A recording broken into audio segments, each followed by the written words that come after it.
귀한 찬양 감사드립니다. 오늘 우리에게 주시는 하나님의 말씀을 함께 봉독하겠습니다. 오늘 주시는 말씀은 구약성경 역대하 14장 6절에서 13절까지의 말씀입니다. 역대하 14장 6절에서 13절의 말씀을 한 절씩 교독하도록 하겠습니다. 제가 먼저 6절을 읽겠습니다. 여호와께서 아사에게 평안을 주셨으므로 그 땅이 평안하여 여러 해 싸움이 없은지라 그가 견고한 성읍들을 유다에 건축하니라. 아사가 일찍이 유다 사람에게 이르되 우리가 우리 하나님 여호와를 찾았으므로 이 땅이 아직 우리 앞에 있나니 우리가 이 성읍들을 건축하고 그 주위에 성곽과 망대와 문과 빗장을 만들자. 우리가 주를 찾았으므로 주께서 우리 사방에 평안을 주셨느니라 하고 이에 그들이 성읍을 형통하게 건축하였더라. 아사의 군대는 유다 중에서 큰 방패와 창을 잡는 자가 30만 명이요 베냐민 중에서 작은 방패를 잡으며 활을 당기는 자가 28만 명이라. 그들은 다 큰 용사였더라.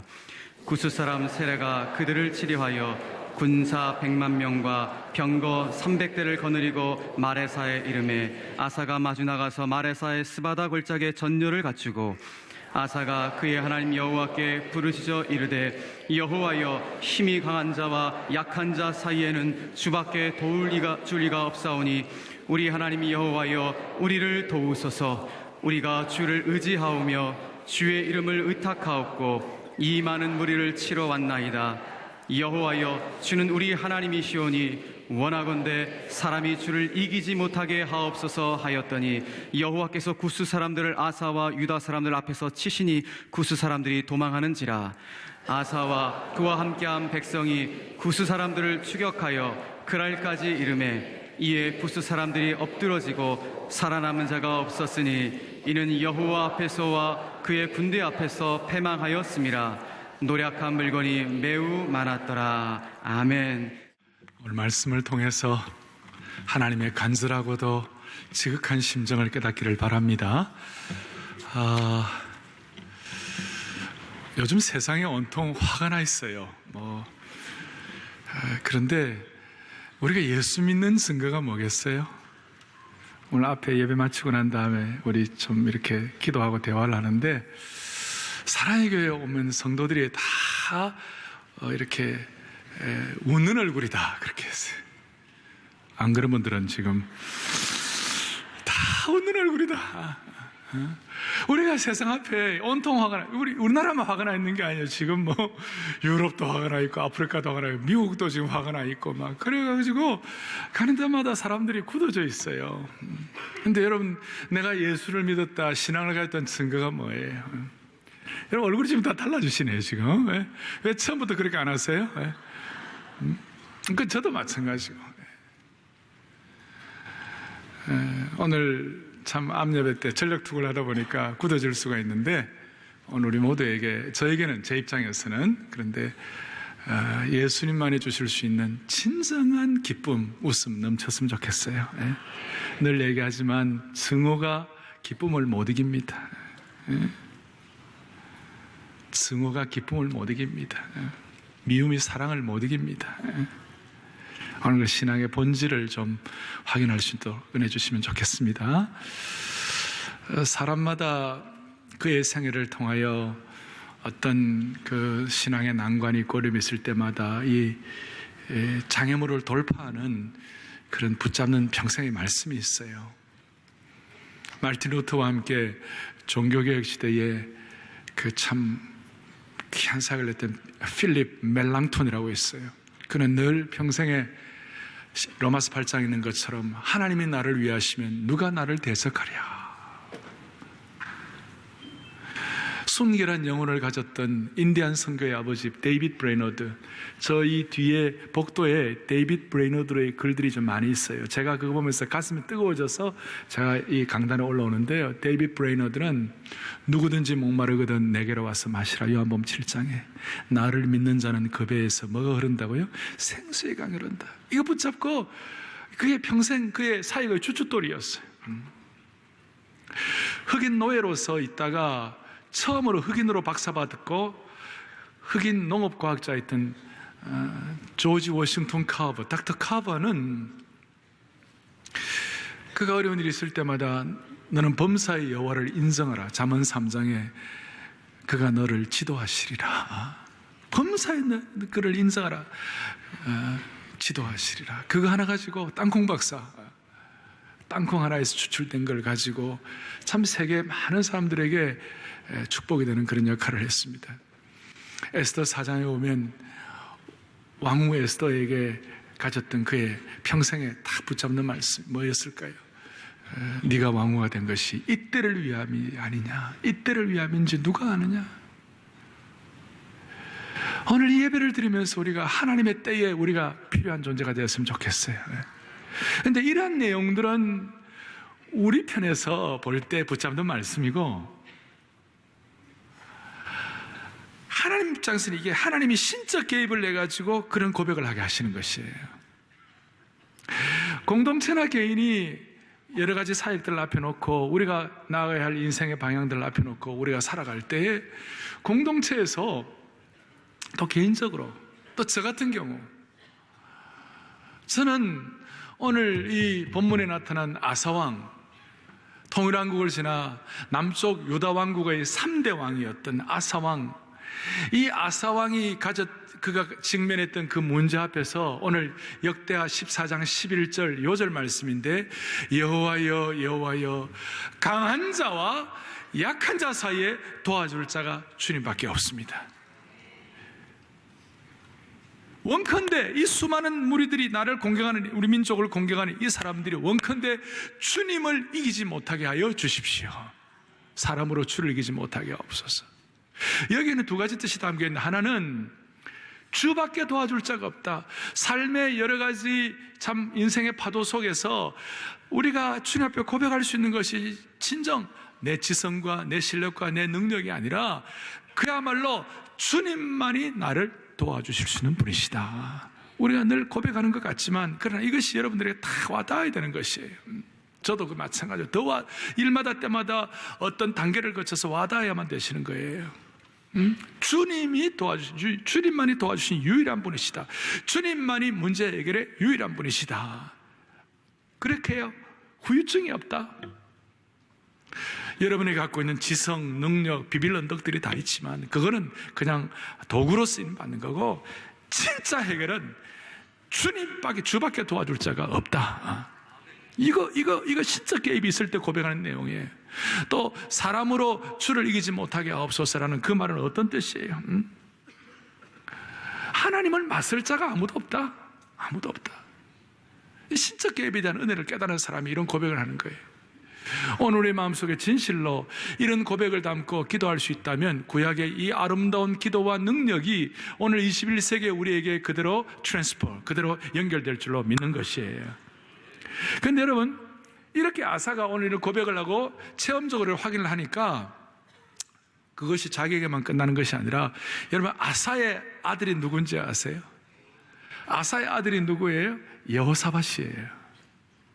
여호사밧이 절체절명, 그야말로 수많은 대군이 쳐들어가고 어쩔 수 없는 그 상황 속에서 역대하 20장 12절에, 오늘은 14장 11절이 요절인데 역대하 20장 12절에 이런 내용이 있어요. 한번 볼까요? 같이 보죠. 우리 하나님이여, 우리를 치러 오는 이 우리가 대적할 어떻게 할 줄도 알지 못하옵고 오직 주만 바라보나이다. 자, 보세요. 우리를 치러 오는 이 큰 무리를 우리가 뭐 할 능력도 없고 대적할 능력이 없다. 그리고 어떻게 할 줄도 알지 못한다. 그래서 우리는 오직 주만 바라보나이다. 이 아버지가 가졌던 신적 개입을 통한 그 기도의 은혜가 자식에게 연계가 된 것이에요. 여러분, 이것이 우리 하나님이 하시는 스타일이고 신적 개입이에요. 우리는 좋은 방법을 찾아요. 그러나 하나님은 믿음을 찾고 계세요. 많은 일들 앞에서 사랑의 교회는 계속해서 앞으로 우리는 믿음을 선택하셔야 됩니다. 우리는 이 귀한 교회도 있고 수만 명의 교우들도 있고 어떻게 인간적으로 보면 우리 어떤 시스템을 움직여갈 수도 있어요. 그런데 하나님은 그거 원하시지 않으세요. 저에게도 그러고 여러분들에게도 그러고 하나님의 일을 위해서 믿음의 차원을 요구하시는 것이에요. 그래서 히브리서 기자들이 늘 하는 게 by faith, 오직 믿음으로. 믿음이 뭐예요? 오직 주만, 주님이 주예요. 그리고 우리가 이 마음으로 주님을 바라볼 때 그때서야 우리의 믿음이 명사가 아니라 뭐가 된다고요? 동사가 되는 거예요. 우리는 우리의 방법을 찾지만 주님은 주님의 방법이 있는데, 창세기 11장 3절에 오면 이런 내용이 나와 있죠. 아시죠? 읽어보겠습니다. 서로 말하되, 자, 벽돌을 만들어 견고히 굽자 하고 이에 벽돌로 돌을 대신하며 역청으로 진흙을 대신하고. 저 보세요. 벽돌로 뭘 대신합니까? 돌을 대신하고. 역청으로 뭘 대신합니까? 진흙을 대신하고. 우리가 세상적인 방법은 벽돌 가지고 다 할 수 있다는 거예요. 세상적인 방법은 역청을 가지고 다 할 수 있다는 것이에요. 그런데 하나님은 돌이고 하나님은 진흙이에요. 하나님의 방법이에요. 오늘 이 내용이 그냥 머리로 슥 스쳐 지나가지 말고 여러분들 모두에게 믿음으로 와닿았으면 좋겠어요. 우리 설교자들에게 내려오는 이런 내용, 이런 얘기가 있어요. 머리로 준비하면 성도들도 머리로 깨닫고, 입으로만 말하면 성도들도 입으로만 말하고, 심령으로, 믿음으로 하면 성도들의 심령과 믿음에까지 연결된다, 그렇게 했어요. 그러니까 하나님 앞에서 우리가 정말 이 말씀이 여러분들과 저에게 머리로만 끝나지 말고 믿음과 심령으로 파고들었으면 좋겠어요. 파고들고 전달됐으면 좋겠어요. 자, 첫 번째 오늘 핵심. 하나님께서 이 아사왕의 이 스토리를 통해 신적계의 반복, 이 아사를 통해 우리에게 깨닫게 하시는 중요한 첫 번째 원칙, 그것이 뭔가? 모든 인간들은요, 다 갖추면 하나님 신뢰하기가 쉽지가 않아요. 모든 인간들은 앞뒤 좌우가 다 형통하고 모든 것이 평안하고 잘 되면요, 하나님 신뢰하기가 쉽지 않아요. 여러분들은 지금 안 그러신 것처럼 미소를 짓고 저한테 보고 계시는데요, 우리가 다 그런 성향이 있어요. 아사왕은 개혁군주였어요. 3절, 2절, 3절 보면 우상을 없이 하고 태양산당을 없이 하고 하나님을 정말 찾고 절실히 찾고 기도를 잘 집중해서 하는 사람이었어요. 투명하게 주님 앞에 메어 달리는 그런 기도의 사람이었어요. 4절에도 하나님을 찾는다는 말이 나오고 7절에도 이렇게 나와 있죠. 아사가 일찍 유다 사람에게 이르되 우리가 우리 하나님 여호와를 뭐 했어요? 찾았으므로. 그래서 이 아사가 개혁군주로서 하나님을 잘 찾고 잘 했어요. 하니까 하나님을 찾고 정말 그렇게 하는 사람에게 하나님은 은혜를 주시고 하나님이 말씀과 기도에 응답을 주시는 거예요. 어떤 응답을 주시는가? 5절, 유다 모든 성읍에서 산당과 태양성을 없이 하면 나라가 그 앞에서 뭘 누렸다고요? 평안함을 누렸어요. 6절에 보니까 여호와께서 아사에게 뭘 주셨어요? 평안을 주셨으므로 그 땅이 평안하여 여러 해 싸움이 없은지라 그가 견고한 성읍들을 유다에 건축하니라, 그렇게 했어요. 7절에 아사가 일찍 유다 사람에게 이르되 우리가 우리 하나님 여호와를 찾았으므로 이 땅이 아직 우리 앞에 있나니 우리가 이 성읍들을 건축하고 그 주위에 성곽과 망대와 문과 빗장을 만들자. 7절 뒤에 우리가 우리 주를 찾았으므로 주께서 우리 사방에 평안을 주시느라고. 그 다음에 보니까 이에 그들이 성읍을 어떻게 건축했다고요? 형통하게 건축했더라. 형통하게 건축했더라. 하나님은 아사에게 형통과 평안을 주셨어요. 그리고 성읍과 망대와 요새와 성곽을 형통하게 건축하게 하셨어요. 더더구나 아사가 받은 축복이 뭐냐면 8절인데 아사의 군대는 유다 중에서 큰 방패와 창을 잡는 자가 30만 명이요 베냐민 중에서 작은 방패를 잡아 활을 당기는 자가 28만 명이었더라. 그 다음 8절 뒤에 그들은 다 어떤 용사였어요? 큰 용사였어요. 큰 용사였어요. 58만 명의 강병이 있고 그 다음에 큰 방패부대가 있고 창부대가 있고 작은 방패부대가 있고 활부대가 있어요. 성읍과 망대와 요새가 형통하게 건축이 되었고 활부대, 방패부대, 창부대, 작은 방패부대, 그 당시로 말하면 현대적인 전략을 구사하는 당대 아주 그냥 강력한 보호막이 형성이 됐어요. 그리고 58만 명의 강병을 갖게 됐어요. 이렇게 될 때 그 다음에 어떤 일이 일어날까? 이것이 중요한 것이에요. 나중에 뒤에 이제 연결되는 걸 보면 우리가 구약학자들과 신학자들 또 말씀을 해석하는 분들이 같이 동의하는 것은 뭐냐면, 이때 아사가 자칫 잘못하면 어긋날 수가 있었다. 왜? 모든 게 다 갖춰졌으니까. 모든 게 다 갖춰졌으니까. 58만의 강병, 현대적인 전략, 그리고 성읍과 망대와 요새가 형통하게 건축되어 가지고 아주 그냥 금성철벽을 이루는 그런 축복을 받았어요. 이때 어떻게 할 것인가?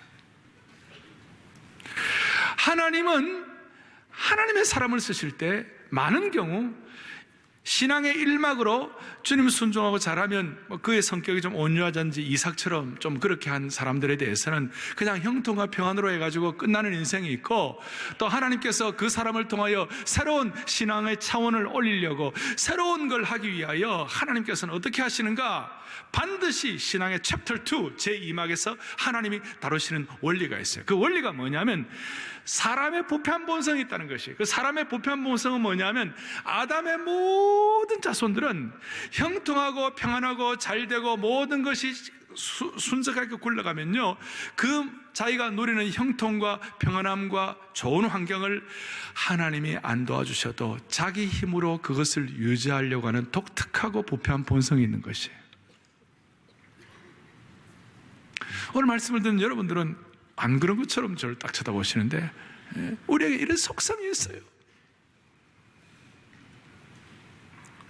다시 얘기합니다. 모든 것이 형통하고 잘되고 다 완벽하게 잘 이루어져 있으면 사람의 부패한 본성은 뭐냐면요, 그 귀하고 잘 누리는 것들을 누가 좀 옆에 안 건드려도, 누가 좀 안 도와줘도 내 힘과 내 능력과 내 실력만으로 그것을 유지하려고 하는 독특한 본성이 있다는 것이에요.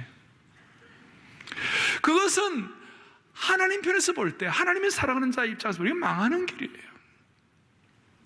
이것은 참으로 영적으로 보면 너무나 이거는 슬픈 일이에요. 그래서 수많은 사람들이 스타트 모형을 잘하지만, 시작은 잘하지만 피니싱 모형을 끝이 좋지 않아요. 여러분, 그런 차원에서 욥은 훌륭한 사람이에요. 욥은 당대의 의인이고 그가 재물과 자녀들과 모든 것이 완벽하고 좋았어요. 그럴 때도 욥은 자기 자신을 조심조심 해가지고 욥기 1장에 보면 자기 자녀들이 혹시 마음으로라도 하나님께 범죄할까 걱정해서 하나님께 제단 쌓고 다 주님 앞에 부복하는 그런 삶을 살았어요. 사랑하는 교우들이여, 우리가 좀 삶의 풍랑이 있고 많은 가정들이 있습니다만은, 또 어떤 분들은 형통과 평안을 갖고 있습니다만은, 이 가운데 우리는 하나님이 도와주지 않으시면 그야말로 우리 입장에서는 여호와여 강한 자와 약한 자 사이에 도와줄 자가 주님밖에 없다고 그렇게 메어들리는 집중력을 평생 유지할 수 있도록 하나님의 신적 개입의 반복이 있기를 간절히 바랍니다. 별로 좋아 안 하시는 것 같아요. 그래도 사실 그렇게 해야 돼요. 우리가 너무 건강이 좋아가지고, 너무 건강해가지고, 건강하지 않고 그냥 자기 몸 가누기도 힘들면 그저 아내만 바라보고 아내 뒤꿈치만 바라보고 당신밖에 없다고 You are my sunshine 그렇게 할 터인데, 너무 건강하고 너무 잘나고 너무 좋으면 여자 위에 아내 위에 다른 여자의 관계를 막 하고 말이죠. 그건 하나님 보실 때는 아니잖아요. 차라리 건강한 것보다도 조금 건강이 약해가지고 주님만 집중하는 거, 그것이 어떨 때는 주님이 보시기에 더 좋다 이 말이에요.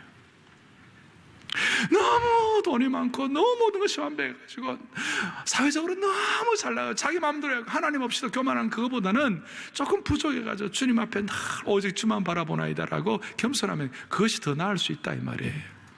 여러분, 이거 당연하다 생각하지 말고, 이걸 머리로 받아들이지 말고 믿음으로 받아들이기를 바랍니다. 벽돌과 역청으로 받아들이지 말고 돌과 진흙으로 받아들이시기를 바라요. 명사로 받아들이지 말고 동사로 받아들이시기를 바라요, 이 내용을. 그래서 하나님은 이거 안 되겠다. 안 되겠다. 하나님께서 다듬으시는 거예요. 그래가지고 이제 9절에 구스 사람 세라가 그들을 치리하여 군사 100만 명과 병거 300대를 거느리고 마레사 이르가지고 마레사 스바다 골짜기에 전열을 갖추고 골짜기에서 싸우게 했어요. 그렇게 하신 하나님의 특별한 뜻이 있어요. 우리는 신앙생활 하면서 우리도 모르게 이게 자꾸 이렇게 관성으로 굳어지면요, 우리도 모르게 트랩에 걸릴 수가 있어요. 덫에 걸릴 수가 있어요. 예수님 시대에도 덫에 걸린 신앙인이 있어요. 바리새인이에요. 신앙생활 하다 보면 우리가 이런 프레임에 내 잘못된 내식 신앙생활의 프레임에 빠질 때가 있어요. 예수님 시대 때 가장 두 계층의 문제가, 하나는 귀신 들린 자예요. 귀신 들린 자는 고함을 지르고 거품을 일고 난리가 났어요. 그런데 주님 귀신 들린 자 볼 때마다 주님은 너무 불쌍히 여기셔가지고 군대 귀신도 쫓아내게 하시고 거품 들린 귀신도 쫓아내게 하시고 귀신 들린 자를 정말 정신을 온전케 하시고 주님이 그 귀신들을 쫓아내 주셨어요. 그런데 주님 바리새인 보고는요, 뭐라고 얘기하셨냐? 회칠한 무덤이라고 그랬어요. 위선자라고 그러고 막 뭐라 그러셨어요. 그런데 이 바리새인은 하나님을 제일 잘 섬긴다고 생각했어요. 하나님 제일 잘 섬기는 결과가 뭐냐? 예수님을 십자가에 못 박았어요. 만약에 하나님께서 바리새인의 신적 개입을 해가지고 그를 왕창 깨뜨리시고 그의 인격을 다듬으시고 그가 하나님밖에 없다고 주만 바라보느라고 벅벅벅벅 이렇게 주님 앞에 절절 이렇게 했으면 바리새인은 안 되었을 거예요. 여러분, 대표적인 바리새인이 누구예요? 대표적인 왕 바리새인, 짱 바리새인 누구예요?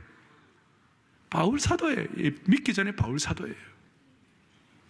얼마나 강구했던지, 바리새파로서의 이 바울 사도는 율법사로서 얼마나 대단했는지, 과거에 변화되기 전에 바울, 사울로 있을 때 자기는 신앙이 너무 좋아가지고 자기가 신앙이 최고인 줄 알고 어떻게 했냐, 스데반을 죽인 거예요. 얼마나 안타까운 일이에요.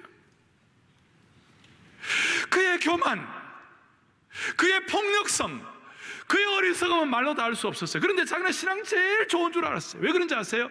바리새인의 특징은 뭐냐면요, 자기 신앙으로 남을 판단하는 것이에요. 우리는 우리의 인생을 하나님의 신적 개입을 통한 거울로 봐야 돼요. 그리고 나를 자꾸 돌아봐야 돼요. 그런데 우리는 자꾸 남들을 내 신앙의 프레임으로 남들을 비판하고 정죄하는 것이에요. 그러니까 남들은 돋보기로 바라보고 자기는 망원경으로 바라보는 거예요. 유명한 얘기예요. 참 안타까운 일이에요. 바리새인을 우리도 욕할 필요 없어요. 우리에게는 속성이 다 있는 것이에요. 그래서 우리는 주님 앞에 설 때까지 우리는 늘 겸손히 주를 섬길 때 우리는 늘 주님 앞에 자신을 돌봐. 그러니까 우리 주님 앞에 설 때까지 자신은 거울로 보고 남들은 돋보기로 보지 않기를 바랍니다. 대답 또 안 하시네요. 자신은 현미경으로 보고 남들은 망원경으로 봐야 되는데, 자신은 망원경으로 보고 남들은 현미경으로 보는 것이에요. 아마 아사도 오늘 이런 걸 겪지 않으면 똑같이 바울 사도처럼 바울 사도가 변화되기 전에 그 어리석은 바리새인처럼 돼요. 하여튼 자기가 잘한다고. 그리고 스데반 죽이고 난 다음에도 자기 의가 충만해가지고 다메섹에 있는 사람 다 때려 죽이려고 또 말 타고 허가장 받아가지고 똑같은 바리새인들 끼니까 허가장 주고 또 올라가는 거예요. 그러면서도 신앙 제일 좋은 줄 알았어요. 이게 정말 통제라예요. 통제라. 가슴 아픈 일이에요. 그래서 하나님은 신적 개입을 통하여, 하나님은 강한 사울은 하나님이 죄송합니다, 성격대로 다루신 거예요. 성질대로 그냥 말에서 확 터뜨려가지고 꼼짝도 못하게 만드시는 거예요. 오늘 우리에게 이런 속성이 있음을 깨닫고 주님 이 말씀을 통하여 좋은 것, 귀한 것, 아름답고 하나님이 형통과 평안을 주신 것을 내 능력과 내 실력으로만 유지하려고 하는 그 본성을 깨뜨려 주시고, 그 가운데서도 정말 잘 되어도 오직 주만 바라보나이다, 오직 주만 바라보나이다, 거기에 신앙의 깊이가 생기고 거기에 참된 겸손이 있고 거기에 다듬어짐이 있고 영적인 머추리티, 그리고 아무리 어려워도 제가 서두에 낸 대로 웃음을 놓치지 않을 수가 있는 것입니다. 평안한 얼굴에 자, 하나님이 그러면 어떻게 우리의 이 본성을 다루시는가? 우리가 감당할 수 없는 걸 가지고 다뤘어요. 아사에게 구스 사람 사라, 구스의 지도자가, 에초피아의 지도자가 100만 명의 대군을 가지고 올라왔어요.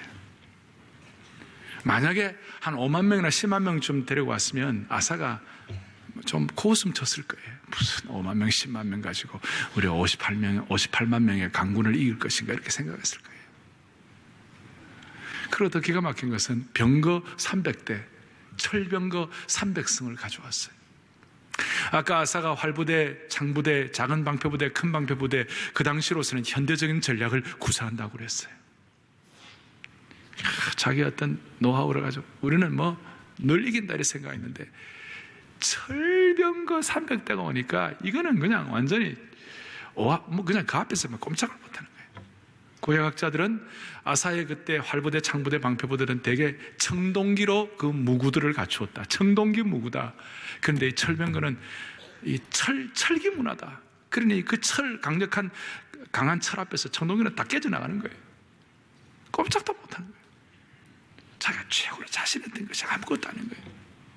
더더구나 스바다 골짜기의 전열을 싸움 장소가 어디냐? 골짜기에서 싸우게 한 거예요. 만약에 저들이 100만이 쳐들어오더라도 자기가 성읍과 망대와 요새와 성곽을 형통하게 건축했기 때문에 그 안에서 농성하고 그 안에서 한 달이고 2달이고 6개월이고 다 버티고 있으면 100만 명 들어왔는데 그 보급부대 누가 다 보급할 거예요. 뭐 에초피아에서 올라오면 얼마나 올라오겠어요. 아마 제풀에 지쳐서 떨어져 나갈 거예요. 그런데 하나님은 그거조차도 허락하지 않으시고 네가 의지하는 성곽과 망대와 요새 다 무용지를 만드시고 저 밑에 골짜기에 내려가라. 그렇게 하시는 거예요. 그래서 우리는 그럴 때 아사는 가슴 아리를 하는 거죠. 오죽하면 강한 자와 약한 자 사이에 도와줄 자가 주님밖에 없다고 이렇게 참 비탄 어린 기도를 하겠어요. 그러나 지나고 보면 그 기도처럼 아름다운 기도가 어디 있어요? 그리고 그때가 아사에게는 위기고 절대절명의 시기이지만 사실은 영적으로 보면 위기가 아니에요.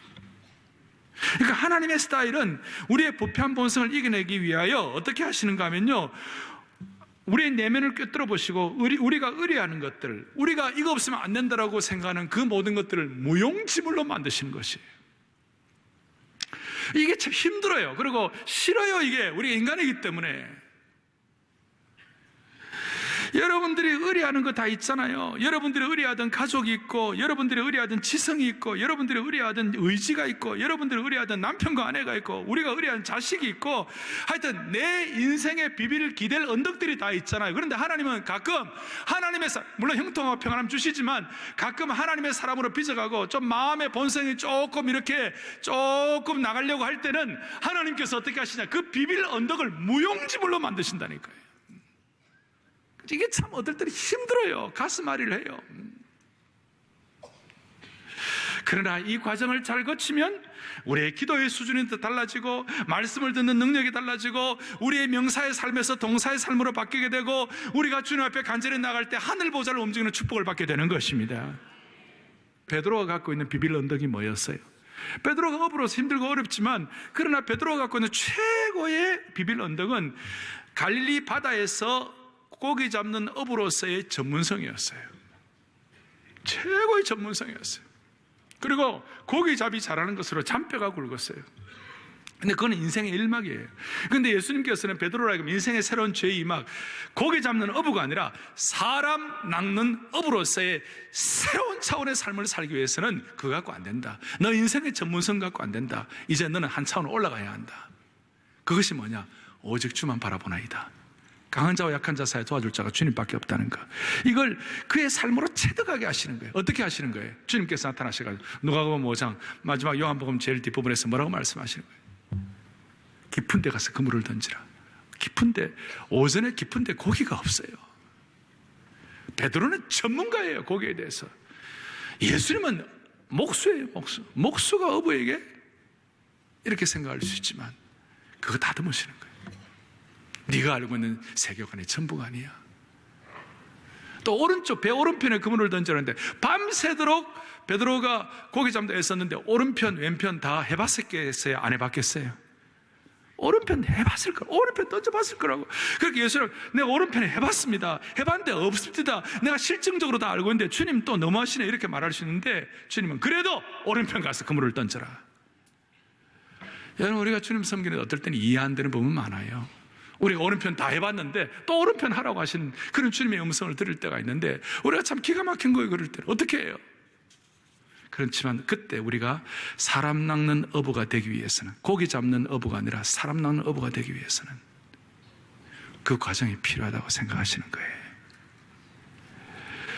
오늘 주님이 이 시대, 오늘 이 상황, 저와 우리 공동체와 여러분 가정에 깊은 데가 그물을 던져라, 말이 안 된다고 생각하는 그 문제, 그리고 오른편에 그물을 던져라는 그것이 무엇인지 주님께서 머리가 아니라 마음으로, 믿음으로 확인할 수 있는 그런 내용들이 있었으면 좋겠어요.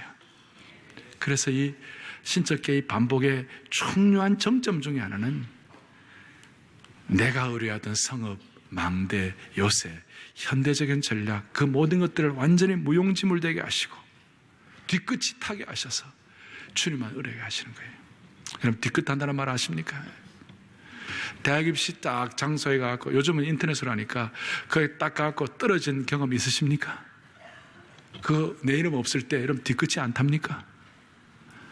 늘 합격해가지고 늘 할렐루야 이렇게만 사셨어요.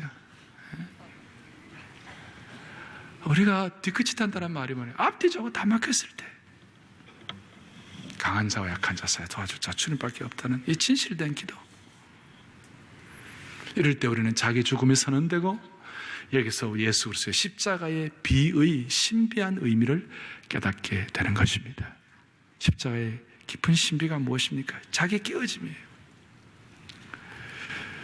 내 능력과 내 실력과 내 군대와 내 망대와 내 요새와 내 지혜로 주님을 섬기는 것이 아니라 주님이 나를 깨뜨리셔서 주님이 내 속에서 일하기를 원하시는 것입니다. 이건 아무리 강조해도 지나치지 않습니다. 지나치지 않아요. 주님의 전공은 신적 개입의 반복을 통해서 사람들을 깨뜨리셔서 주께서 우리 속에서 대신하여 일하기를 원하시는 것이에요. 이게 신적 개입 반복의 패턴이에요.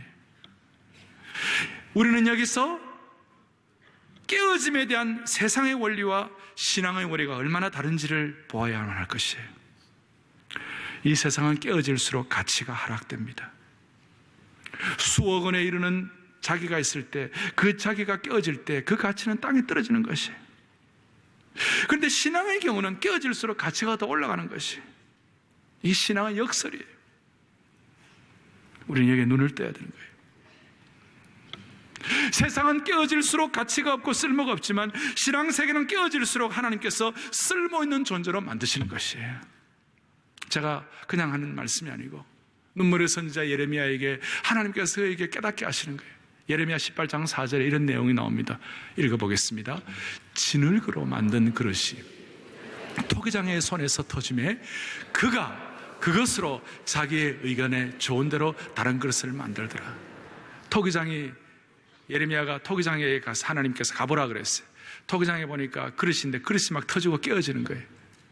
그런데 그 깨어지고 터진 그릇을 가지고 그 토기장이가 다른 그릇을 만들어요. 어떻게 만들어요? 18장 6절 보겠습니다. 6절 여호와의 말씀, 우리 크게 합동하겠습니다. 다시 한번 여호와의 말씀이니라. 이스라엘 족속아, 이 토기장이가 하는 것 같이 내가 능히 너희에게 행하지 못하겠느냐? 이스라엘 족속아, 진흙이 토기장의 손에 있음 같이 너희가 내 손에 있느니라. 아멘. 네. 토기장이가, 하나님이 토기장이가 되셔가지고 깨어지고 금간 그 토기를 새롭게 하나님이 원하시는 그런 고기 잡는 어부에서 사람 낚는 어부로 정말 내 힘과 내 능력으로 유지하려고 하는 그 본성을 깨뜨리셔가지고 주만 바라보이나이다는 그 수준으로 주님이 올려주시고 토기장의 손에서 우리를 다듬어 주시는 것이에요. 멋있는 거예요. 힘들지만 토기자이가 망가진 그릇을 가지고 망가졌다 하더라도 그것을 더 좋은 그릇을 만들듯이 하나님께서는 하나님이 원하시는 방식대로 우리를 빚어내시겠다고 말씀하시는 것이에요. 이 세상은 우리의 실수나 흠이나 상처가 많을수록 우리를 외면합니다. 그래서 우리는 우리의 실수에, 우리의 흠집에, 우리의 상처들에 덧칠을 해가지고 자꾸 감추려고 해요. 우리는 그런 속성이 있어요. 그러나 신앙인은 우리가 상처가 많을수록, 깨어짐이 많을수록 하나님께만 붙잡혀 있다면, 강한 자와 약한 자 사이에 도와줄 자가 주님께밖에 없다고 신적 개입의 반복이 돼서 눈이 열려만 있다면, 하나님이 우리를 더욱 섬세하게 빚으시는 과정인 줄로 확신되는 것이에요. 그리고 우리 감사가 있는 것이고, 이런 상황에서 우리가 분명한 방향을 잡아야 할 것입니다. 정리를 하겠습니다. 일본에서 이 도자기 보수하는 특별한 방법 중에 하나가 킨츠키라는 보수 방법이 있어요. K-I-N-T-S-U-G-I, 킨츠키라는 방법이 있어요. 이 킨츠키란 것은 일본에서 1500년에 걸쳐 발전해온 도자기 보수 기술이에요. 이 킨츠키 방법은 깨어진 도자기 조각을 붙여서 보수하는데, 깨어져서 금이 생긴 곳을 감추지 않고 오히려 황금으로, 금으로 그 깨어진 부분을 부각을 시키는 거예요. 원래 망가진 것으로만 있으면 그 보수한 그 망가진 것들이 가격이 떨어집니다만은, 킨츠키 도자기는 그렇지 아니에요.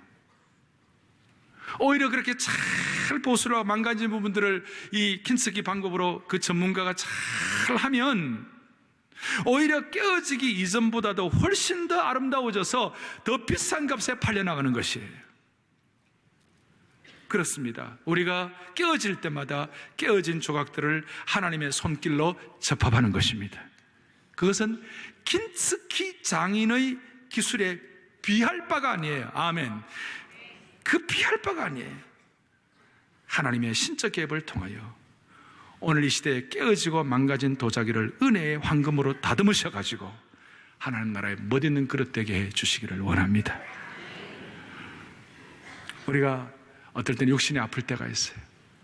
어떤 인생에 어떤 어긋나는 것 같은 느낌이 있어요. 그럴 때 오늘 하나님께서 하나님의 손으로 다 킨츠키 방법보다도 100배 1000배 더 나은 하나님의 손으로 은혜의 황금 예술로 우리를 다듬으셔가지고 모두가 다 사람 낚는 어부, 믿음과 마음으로 반응하는 믿음의 동사의 삶을 우리 모두에게 허락해 주시기를 바랍니다. 할렐루야. 우리 교회도 그렇게 해주실 줄로 믿습니다. 가슴에 손을 얹겠습니다.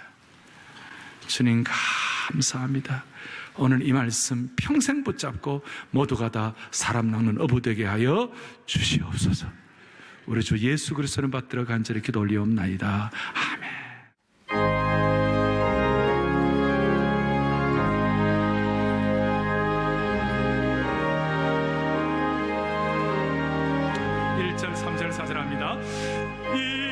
인내하신 구세주여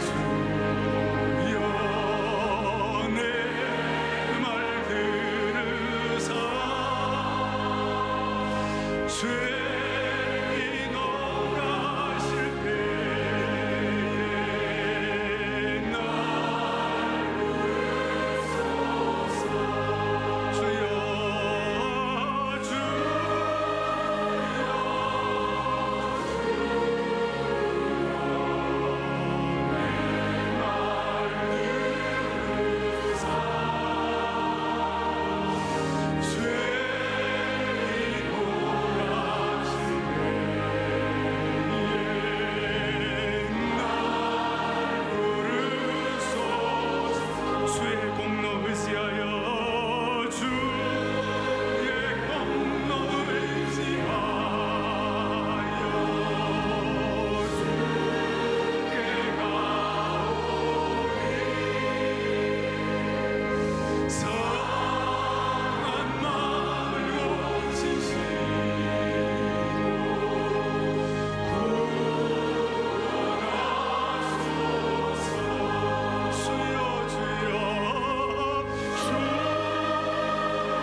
생각하며 나의 하나님 나의 하나님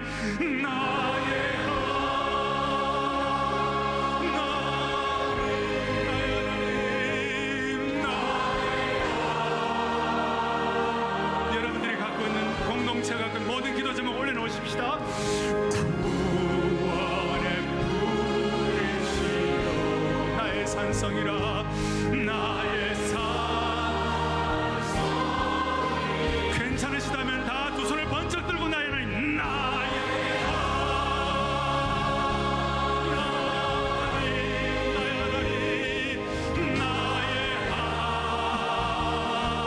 생명의 멸류관으로 생명의 멸류관으로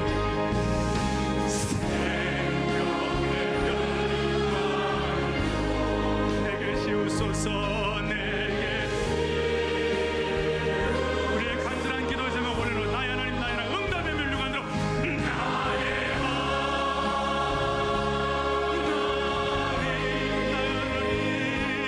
나의 응답의 멸류관으로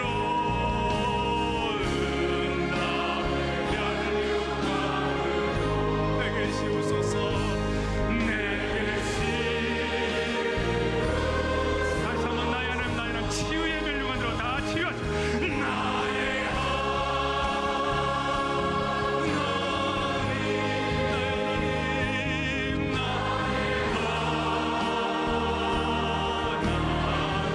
치유의 멸류관으로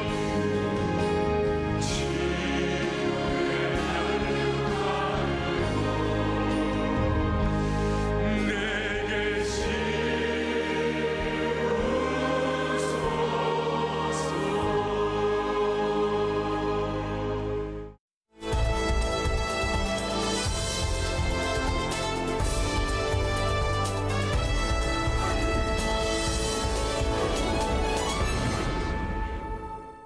오늘은 특별히 2월 첫 주일 예배를 끝으로 사도행전 강해 설교가 마무리됐습니다.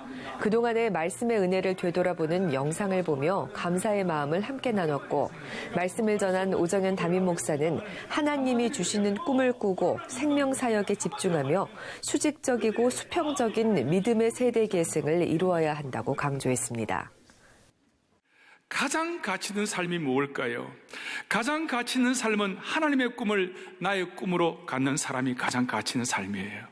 하나님의 비전을 나의 비전으로 삼는 사람이에요. 하나님이 주시는 믿음의 꿈, 생명 구원과 영혼 구원에 대한 이 꿈으로 연결되어 있으면 우리가 갖고 있는 일상의 논리와 지성과 우리의 어떤 이성의 한계를 뛰어넘을 수 있는 축복을 주시는 줄로 믿으셔야 되는 것이에요. 생명사역의 실천으로 태신자를 작정하는 시간을 가졌는데요. 새해에 품은 생명, 대각성에 추수하기를 바라며 영혼 구원의 열매를 위해 마음을 모았습니다. 크리스찬은 죽는 것이 실질적으로 자신의 사명이 끝났을 때 죽을 수 있다는 말이 굉장히 도전이 되었습니다. 앞으로 그러한 말씀들을 계속적으로 과정에서 이어나갈 수 있는 제가 되도록 노력하겠습니다. 제 가슴 속에 늘 생명나무만을 향한 삶이 되도록 다짐하는 사도행전 강해였습니다. 너무 감사드리고 절대 잊지 않겠습니다. 꿈은 항상 내가 이루어야 된다 생각했는데 나는 꿈을 꾸고 하나님께서 이루어 주신다. 내 감명을 받았습니다. 그래서 일단 친구들과 가족, 믿지 않는 친척들과 이런 분들을 많이 전도해서 하나님의 꿈을 이루는 같은 동반자가 되었으면 좋겠다. 그런 생각을 했습니다.